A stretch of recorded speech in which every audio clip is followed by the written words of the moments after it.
राधे राधे, हरे कृष्ण। आज के अध्याय में हम सुनेंगे फाल्गुन मास की पौराणिक कथा और इस महीने में क्या उपाय करें, इसकी जानकारी के लिए वीडियो के अंत तक जरूर सुने। फाल्गुन का महीना हिंदू पंचांग का अंतिम महीना होता है।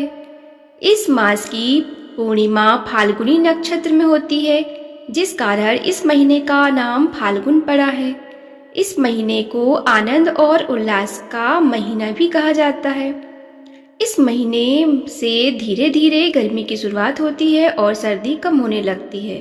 इस महीने से खान पान और दिनचर्या में बदलाव के साथ चंचलता और नियंत्रण रखना भी जरूरी है। दरअसल इसके पीछे एक पौराणिक कथा भी है, तो आइए इस फाल्गुन मास की पौराणिक कथा और इसके महत्व के बारे में जानते हैं। पौराणिक कथा के अनुसार सतयुग के समय की बात है। उस समय एक बड़ा ही धर्मात्मा राजा था। उसके राज्य में एक ब्राह्मण था, उसका नाम विष्णु शर्मा था। विष्णु शर्मा के 7 पुत्र थे और वे सातों अलग अलग रहते थे। जब विष्णु शर्मा का वृद्धावस्था का समय आया तो उसने सब बहुओं से कहा, तुम सब गणेश का व्रत करो। खुद विष्णु शर्मा भी इस व्रत को किया करते थे। अब बूढ़े हो जाने पर वो यह दायित्व अपनी बहुओं को सौंपना चाहते थे। जब उसने बहुओं से इस व्रत के लिए कहा तो बहुओं ने उनकी आज्ञा न मानकर उनका अपमान कर दिया। अंत में छोटी बहू ने अपने ससुर की बात मान ली और पूजन की व्यवस्था करके यह व्रत किया। इस दौरान उसने कोई भोजन ग्रहण नहीं किया, किंतु ससुर को भोजन करा दिया। जब आधी रात बीती तो विष्णु शर्मा को उल्टी और दस्त लग गए। तब छोटी बहू ने मलमूत्र में भरे गंदे कपड़ों को साफ करके ससुर के शरीर को धोया और पोंछा। इस दौरान पूरी रात बिना कुछ खाए पिए जागती रही। फिर गणेश जी ने उन दोनों पर अपनी कृपा की। ससुर का स्वास्थ्य ठीक हो गया और छोटी बहू का घर धन धान्य से पूर्ण हो गया। इसके पश्चात अन्य बहुओं को भी इस घटना से प्रेरणा मिली और उन्होंने भी श्री गणेश जी का व्रत किया। इस कारण फाल्गुन मास में जो भी भक्त सच्चे मन से गणेश जी का व्रत करते हैं, गजानन उनकी सभी मनोकामना पूरा करते हैं। आइए अब सुनते हैं इस महीने में क्या उपाय करें।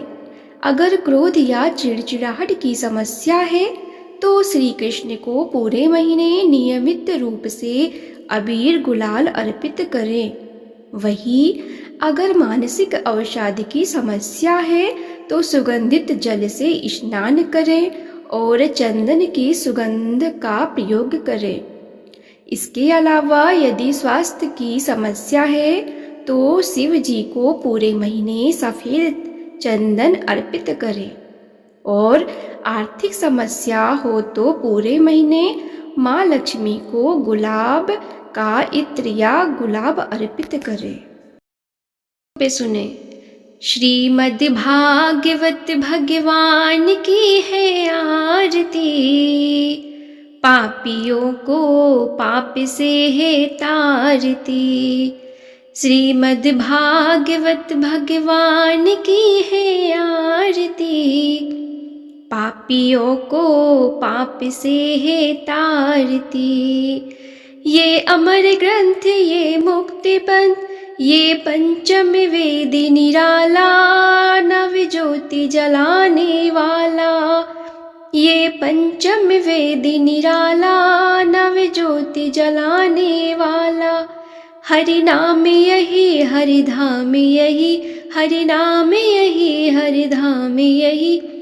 यही जग मंगल की आरती, पापियों को पाप से है तारती।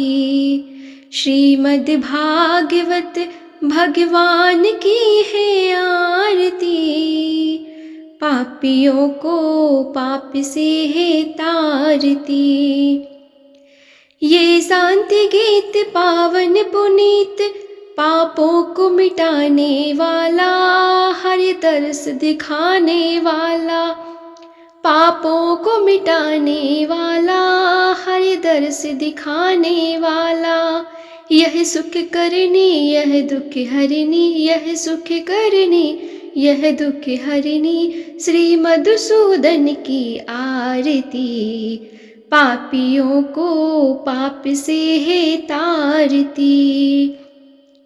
श्रीमद् भागवत भगवान की है आरती, पापियों को पाप से है तारती।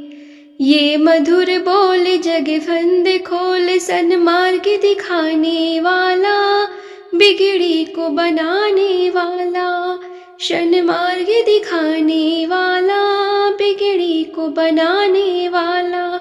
श्री राम यही घनश्याम यही, श्री राम यही घनश्याम यही, यही प्रभु की महिमा की आरती, पापियों को पाप से है तारती। श्रीमद् भागवत भगवान की है आरती, पापियों को पाप से है तारती।